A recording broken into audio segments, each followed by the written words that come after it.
this brother, Jokic. I mean, just a big tub of lard, just shoving people around. No six pack, and ain't stealth built or anything like that. He's just big and strong. Waddle. He don't even walk. He waddles and stuff. You just look at him, and you can't stop him. Yeah. There's nothing you can do. 68% from the field, and not off dunks or easy layups, but on fadeaways, floaters, and shots that look impossible the second they leave his hand. In pro basketball, that kind of number isn't supposed to be real. Nikola Jokic is putting together what might be the most efficient high-volume scoring season we've ever seen, and he's doing it while barely leaving the ground, jogging up the floor and making every NBA defense look confused. The league had time to see this coming, and that's what makes it wild. This goddamn Joker guy, man, he's shooting like, they say in like the last 5 or 6 games, he's shooting like 77% from the field.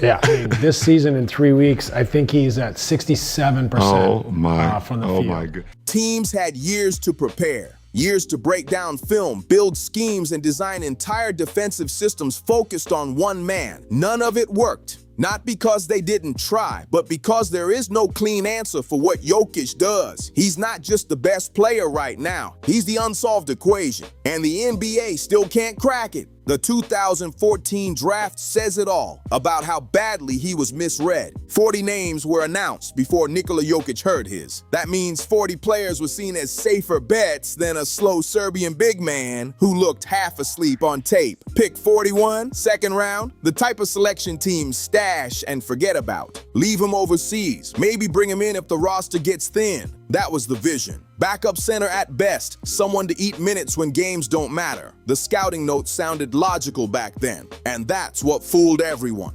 And Nikola is one of the most funniest, underrated guys you've ever met.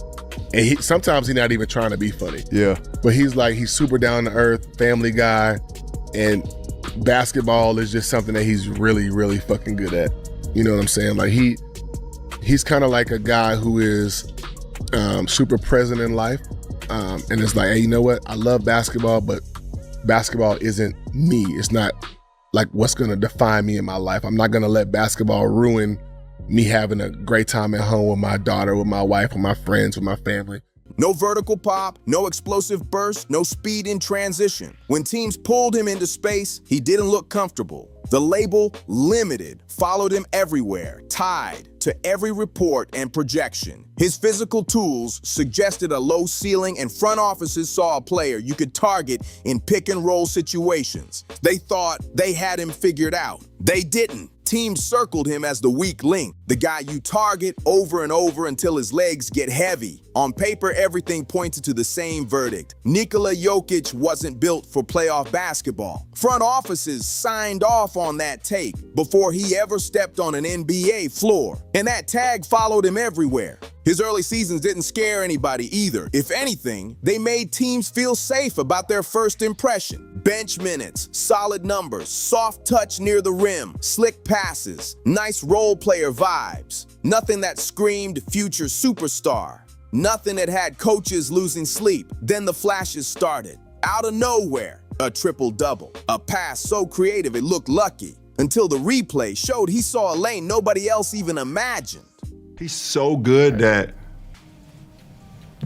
people barely talk about it. Right. It's like, oh, well, like it's just normal. Like it's normal. This shit is not normal. It's not normal what he's doing, guys. I'm sorry. It's not normal. There were stretches where Jokic calmly dissected an entire defense like he was running drills. It felt like he was playing chess while everyone else played checkers. But every time it happened, the excuses were ready. He's good for a center.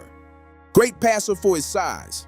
Solid scorer for a slow guy. Nice value for pick 41. There was always a qualifier, always an invisible cap placed above him. Every compliment came with a quiet limit attached, and the logic sounded convincing back then. When the playoffs hit, intensity rises and athleticism usually takes over. History said players like Jokic don't dominate. He couldn't blow past defenders. He didn't jump over traffic. Guards were supposed to drag him into space and expose him. Eventually, those so-called weaknesses were expected to show up when the lights got bright. So teams filed him under interesting but manageable and kept building their plans. They thought time was on their side.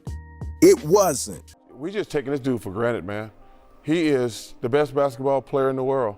You just going out there getting easy triple doubles every day, and he ain't getting them fluky 10 points, 10 rebounds, 11. He get like 25, 16, and 17. Once Nikola Jokic became impossible to ignore, the league started searching for answers with real urgency. The strategy looked simple on the whiteboard. Speed him up, force rush decisions, drag him into space, make him defend in the open floor, attack him in pick and rolls until fatigue wears him down. On paper, it sounded perfect. Double him early, cut off the passing lanes, push him into tough fadeaways instead of clean reads, switch everything and challenge him to win one-on-one without help. The formula was supposed to hold up because players built like Jokic aren't supposed to win titles. They rack up regular season numbers, grab awards, then fade when the pressure spikes. That's the script people believed. Find the right matchup, the right scheme, the right moment to expose him. Coming off the screen into a post-up, he's coming off a wedge into the post-up, into the whipping the pass, and then like out of nowhere when you think you finally, it's a 3-ball. I'm like, oh my God. They get the arc and you're just like, come on. And then never, he don't miss. I haven't seen him miss a shot against us like probably ever. They always go in. I'm like, all right. But what nobody understood was this. They were game planning for the wrong type of star. The 2021 MVP went to Nikola Jokic, and it wasn't hype or storyline driven. He earned it by being the best player in basketball that season, near triple-double averages, elite efficiency, the entire Denver offense flowing through him every single night. Then he did it again. Back-to-back MVPs, the first center to pull that off since the NBA-ABA merger. Historic territory by any standard. And somehow, the doubt still lingered. Regular season doesn't matter. The playoffs are different. Definitely a tough guard because he could do a lot of things, He could do a lot of things, especially around the basket. I didn't realize until we were playing the series, he's 290. Yeah, he's a big boy. Big dude. Yeah, I didn't realize that. I thought I was, my usual size is about 265. And, because I'm a 4 now and everything, I'm usually around like 249. Yeah. So I was like, damn. I didn't realize it was that big. He's like... The game slows down. Athleticism takes over. That was the narrative. Critics kept repeating it. Jokic still didn't look the part. No explosive poster moments, no high-flying highlights, just calm, controlled, precise basketball. The kind that doesn't always dominate social media clips, but keeps winning possessions over and over again. And while everyone waited for him to crack under pressure, he kept mastering the game in his own way. People debated it non-stop online. The trophies kept stacking up on his shelf, but one final test still hovered over Nikola Jokic. Until he proved it with everything on the line, the question stayed alive in every legacy conversation. The league thought it could just wait him out. But that confidence had an expiration date coming fast. The 2023 playoffs erased all of it in one run. Denver didn't just survive, they controlled the entire postseason. Jokic picked apart elite defenses round after round. Minnesota had no solution. Phoenix couldn't cool him off. The Lakers searched for answers and found none. By the time Denver reached the finals, the debate had shifted. It wasn't about whether Jokic could handle the stage anymore. It was about whether anyone could slow him down, even a little. Miami threw everything at him. Physical defense, constant pressure, different coverages, rotations, matchups. Nothing changed the outcome. Jokic delivered one of the most complete finals performances in recent memory. Scoring, rebounding, playmaking, all flowing together. All at his tempo, all under his control. Finals MVP ended every remaining argument overnight. No more qualifiers. No more wait until the playoffs.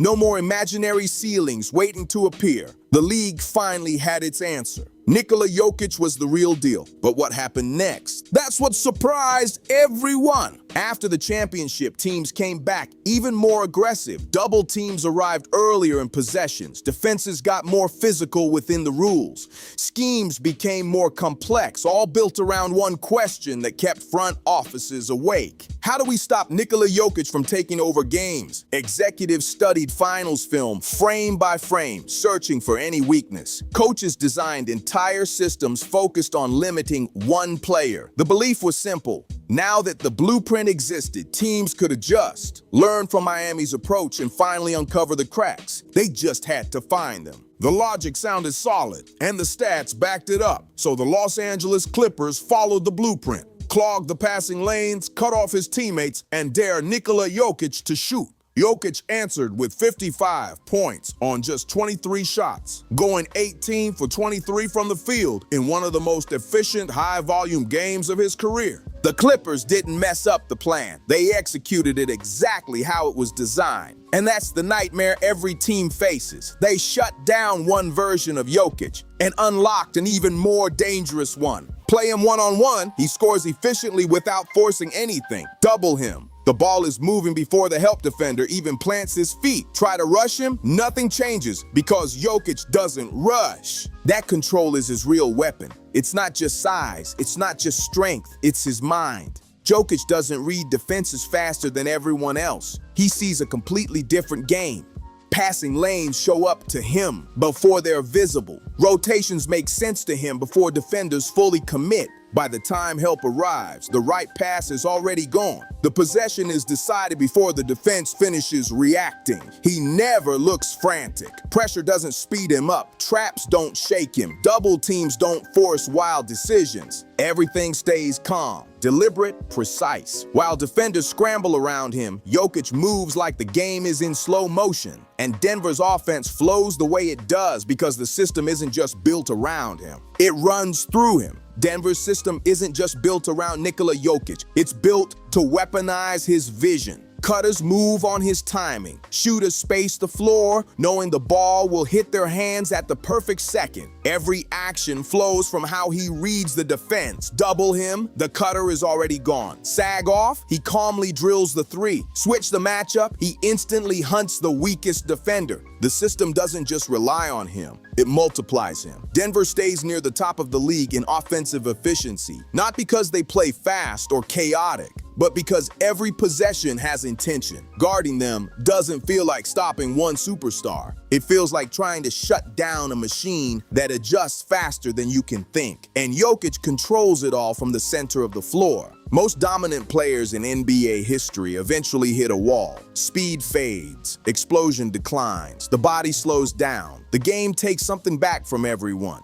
That's just how it goes. Father Time stays undefeated. But Jokic's dominance isn't built on raw burst or vertical lift. It's built on touch, timing, strength, intelligence. Those tools age differently. Soft touch doesn't just vanish. Basketball IQ doesn't suddenly drop off. Strength and skill don't need a 40-inch vertical to stay effective against younger athletes. Everything that makes Nikola Jokic unstoppable right now, the patience, the vision, the control, isn't tied to highlight athleticism, and that's what makes it scary. 5 years from now, it could look the same, maybe even better. He's playing the best basketball of his career right now, and there's no physical cliff waiting around the corner. No sudden drop-off, no hidden flaw that's about to show up as he gets older like it does for players who rely only on explosiveness. The league never planned for this version of Nikola Jokic. They kept waiting for a ceiling, waiting for the playoffs to expose him, waiting for athleticism to finally decide the story. It never happened, and it's not happening now. Another MVP trophy isn't even the goal at this stage. Jokic is chasing something rarer. Perfect basketball. The most efficient, controlled, intelligent version of the game we've ever seen at this level. We're watching a player with no clear weakness. No scheme pushes him off the floor. No adjustment truly disrupts him. No just wait him out strategy works. The scenario the NBA quietly feared for years is here. A player they can't outgrow, can't outthink, can't outlast. And he's doing it in a Denver Nuggets jersey, walking the ball up at his own pace, making everyone else look rushed and out of sync. Nikola Jokic isn't just dominating, he's redefining what dominance means in professional basketball. History is still trying to process what we're witnessing every night. If this video changed how you see Jokic's greatness, make sure you like the video, subscribe to the channel, and turn on notifications, because more real basketball breakdowns are on the way, and you don't want to miss what's coming next.